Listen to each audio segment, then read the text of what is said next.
बॉलीवुड अभिनेता कबीर बेदी की पहचान सिर्फ हिंदी सिनेमा तक सीमित नहीं है। उन्होंने अंतर्राष्ट्रीय स्तर पर अपनी पहचान स्थापित की है। एक्टर ने हिंदी फिल्मों से अपने करियर की शुरुआत की। इसके अलावा उन्होंने हॉलीवुड फिल्मों में भी काम किया है। वो यूरोप में भी एक बेहतरीन स्टार बनकर उभरे। कबीर बेदी वॉइस आर्टिस्ट भी है। वो अपनी भारी भरकम आवाज के लिए जाने जाते हैं। कबीर बेदी अपनी पर्सनल लाइफ को लेकर भी खूब सुर्खियों में रहते हैं। उन्हें अपनी शर्तों पर जीने वाला इंसान कहा जाता है। एक्टर ने अपनी लाइफ में 4 शादियां की है। आइए जानते हैं इनकी जिंदगी के बारे में। फिल्म, टीवी और थिएटर आर्टिस्ट के रूप में पहचान बनाने वाले कबीर बेदी का जन्म 16 जनवरी 1946 को लाहौर, पाकिस्तान में एक सिख परिवार में हुआ था। इनके पिता का नाम बाबा प्यारेलाल सिंह बेदी है, जो कि एक पंजाबी सिख, एक लेखक और दार्शनिक थे। वही मां फ्रेडी बेदी एक ब्रिटिश महिला थी। उनकी मां का जन्म इंग्लैंड में डर्बी में हुआ था। कबीर बेदी ने अपनी स्कूल की पढ़ाई नैनीताल, उत्तराखंड के शेरवुड कॉलेज और स्टीफन कॉलेज से की और स्नातक दिल्ली से की। कबीर बेदी ने अपने करियर की शुरुआत थिएटर से की। इसके बाद इन्होंने बॉलीवुड का रुख किया। कबीर बेदी को बॉलीवुड फिल्मों में विलन के किरदार को निभाने के लिए जाना जाता है।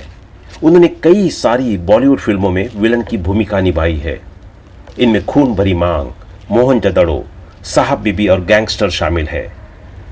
सीम सजा, मेरा शिकार, इश्क, हलचल, कच्चे धागे, अशांति, आखिरी कसम, कुर्बान, यलगार इनकी चर्चित फिल्में हैं।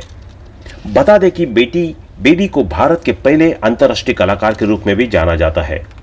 इन्होंने कई हॉलीवुड फिल्मों में काम किया। कबीर बेदी यूरोप में बहुत बड़ा नाम है। यह पहचान उन्होंने अपने करियर की सबसे बड़ी हिट टीवी सीरीज संदोकन से मिली। संदोकन में काम करने वाले कबीर पहले भारतीय एक्टर थे। इस शो में काम करने के बाद कबीर बेदी की किस्मत ही बदल गई। यह शो इनके करियर के ऊंचाई को इस मुकाम पर ले गया जहां से यूरोप की जनता उन्हें सुपरस्टार कहकर पुकारने लगी। इस शो में कबीर ने ब्रिटिश कॉलोनियल के समय के एक साउथ ईस्ट एशियन पायरेट का रोल प्ले किया। दमदार परफॉर्मेंस के साथ उनकी पर्सनालिटी और लुक्स का कॉम्बिनेशन एक जादू बनकर सामने आया। इस एक शो ने इटालियन, जर्मन और फ्रेंच टीवी व्यूवरशिप के सारे रिकॉर्ड तोड़ दिए। 1977 के बाद से लेकर आज तक कबीर यूरोप में काफी फैन फॉलोइंग है।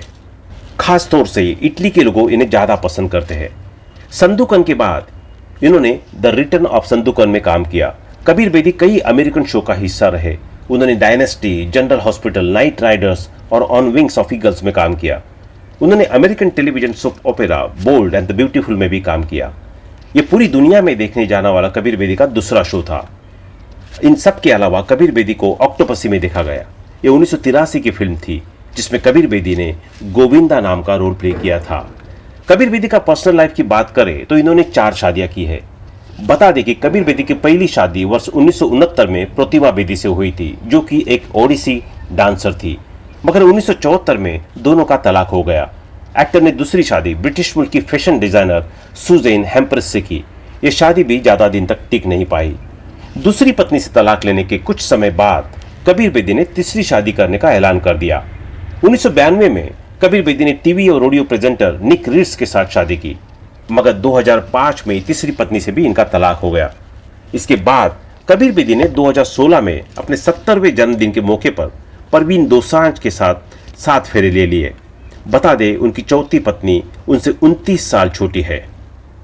एक्टर कबीर बेदी ने जितनी सुर्खियां अपने करियर के कारण बटोरी, उससे ज्यादा पर्सनल लाइफ की वजह से बटोरी।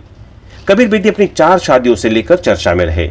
उनकी पहली शादी प्रतिमा से हुई, जो एक बार निर्वस्त्र होकर जुहू बीच पर दौड़ने लगी थी। कबीर बेदी ने भी 1-2 नहीं बल्कि 4 शादियां की। उनके अफेयर के भी खूब चर्चे रहे। एक्ट्रेस परवीन बाबी के साथ रिलेशनशिप के कुछ किस्से कबीर बेदी ने अपनी किताब में भी बताए थे, लेकिन एक किस्सा पहली पत्नी प्रतिमा बेदी का भी बताया। प्रतिमा बेदी और कबीर बेदी को अपनी ओपन मैरिज थी और पूजा बेदी उन दोनों की ही बेटी है। कबीर बेदी की पहली शादी प्रतिमा बेदी से हुई थी, जो कि एक ओडिसी डांसर थी। कबीर बेदी और प्रतिमा ने 1969 में शादी की थी, लेकिन 1974 में उनका तलाक हो गया था। कबीर बेदी ने अपनी किताब स्टोरीज मस्ट टेल में बताया था कि उनकी प्रतिमा बेदी के साथ शादी क्यों और कैसे टूटी। इसी किताब में उन्होंने वो किस्सा बताया था जब प्रतिमा निर्वस्त्र होकर जुहू बीच पर भागती रही और किसी ने उनकी तस्वीरें खींच ली। इस बारे में कबीर बेदी ने एक इंटरव्यू में भी बताया था।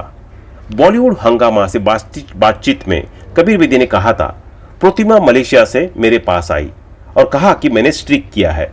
स्ट्रिकिंग का मतलब है जब कोई स्टेज या स्ट्रीट पर निवृत्त होता है, खासकर तब जब आप किसी चीज का विरोध कर रहे हो। मैं समझ नहीं पाया कि प्रतिमा किस बारे में बात कर रही है। उन्होंने कहा कि उन्होंने स्ट्रिकिंग की है और किसी ने उनकी तस्वीर खींचकर मैगजीन में छपवा दी है। वो मुझे सच नहीं बता रही थी। बाद में पता चला कि उनका वो मैगजीन के लिए पब्लिसिटी स्टंट था। कबीर बेदी के मुताबिक उस घटना से उन्हें बड़ा झटका लगा था। हर कोई शॉक में था। उसी दौरान कबीर बेदी संदोकन के लिए शूट कर रहे थे और एक यूरोपियन टीवी सीरीज का भी ऑफर मिला था। कबीर बेदी नहीं चाहते थे कि उनका ध्यान काम से हटे और इसलिए उन्होंने तब उस घटना पर ज्यादा ध्यान नहीं दिया। कबीर बेदी ने प्रतिमा के साथ अपना रिश्ता बनाए रखा, जिसने तब हर किसी को हैरान कर दिया था। इस बारे में कबीर बेदी ने कहा था कि लोग समझ नहीं पा रहे थे कि मैं अपनी पत्नी को कैसे स्वीकार कर सकता हूं जो निवृत्त होकर बीच पर दौड़ी है। मैंने क्यों उसे घर से नहीं निकाला। कबीर बेदी ने कहा था, हम उस तरह के दौर में जी रहे थे कि हम एक दूसरे के प्रति आज़ादी और सहनशीलता पाने की कोशिश कर रहे थे। हमने उम्मीद की थी कि अपनी ओपन मैरिज के जरिए हम एक उदाहरण सेट करेंगे, लेकिन आखिर में इस शादी ने आज़ादी की ज़्यादा एंग्जाइटी और तनाव दिया, इसलिए शादी टूट गई। मेरे बच्चे सब जानते हैं। प्रतिमा बेदी बाद में निधन हो गया। प्रतिमा से तलाक के बाद जहां कबीर बेदी लाइफ में आगे बढ़ गए और दूसरी के बाद तीसरी शादी भी कर ली, वही प्रतिमा ने 1998 में रिटायरमेंट ले लिया और नाम बदलकर प्रतिमा गौरी रख लिया। उसी साल कैलाश मानस सरोवर की यात्रा के दौरान प्रतिमा बेदी की लैंडस्लाइड के दौरान मौत हो गई। कुछ दिन बाद उनकी बॉडी और कपड़े मिले थे। साथ ही आपको यह बता दें कि दुनिया की शायद कोई भी पिता ने यह नहीं चाहता कि अपने बेटे की अर्थी उठाए। ऐसा जब भी होता है, आसमान से उसे पिता का सिर पाताल तक धंस जाता है।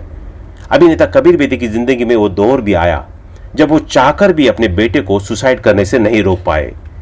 कबीर के बेटे सिद्धार्थ ने 26 साल की उम्र में सुसाइड किया था।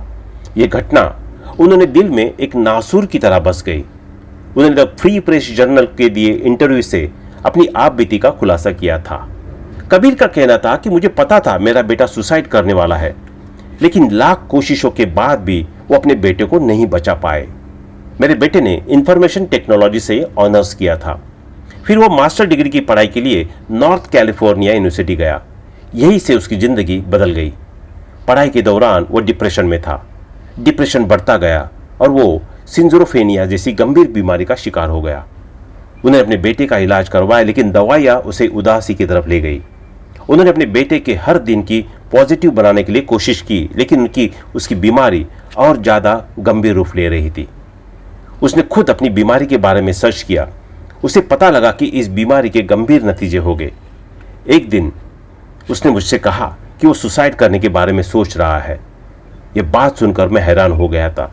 मैं समझ गया था कि अब मुझे बड़े कदम उठाने होंगे और मैं इसी कोशिश में जुट गया। उसे खाना अच्छा नहीं लगता था, टीवी भी उसे बोर करने लगा। वो नौकरी भी नहीं करना चाहता था। मेरी पत्नी निक्की और बेटा एडम भी उसका बहुत ख्याल रखते थे। एक दिन मैंने उसका ईमेल चेक किया तो मैं बुरी तरह चौंक गया था। यह मेल उसके दोस्तों के लिए था, जिसमें लिखा, मुझे फेयरवेल देने आ जाओ। मैं डर गया और उसके बाद मैंने लॉस एंजल्स के प्रिवेंशन स्क्वाड को फ़ोन करके बुलाया। कबीर ने बताया कि शायद वो सबको बेवकूफ़ बना रहा था, क्योंकि कुछ दिनों बाद उसने सुसाइड कर लिया। उसने एक लेटर छोड़ा था जिसमें लिखा था कि मैं दूसरी तरफ जा रहा हूं। तो दोस्तों, अभी के लिए बस इतना। मिलते हैं अगले वीडियो में। तब तक आप अपना ध्यान रखिए। Bye bye.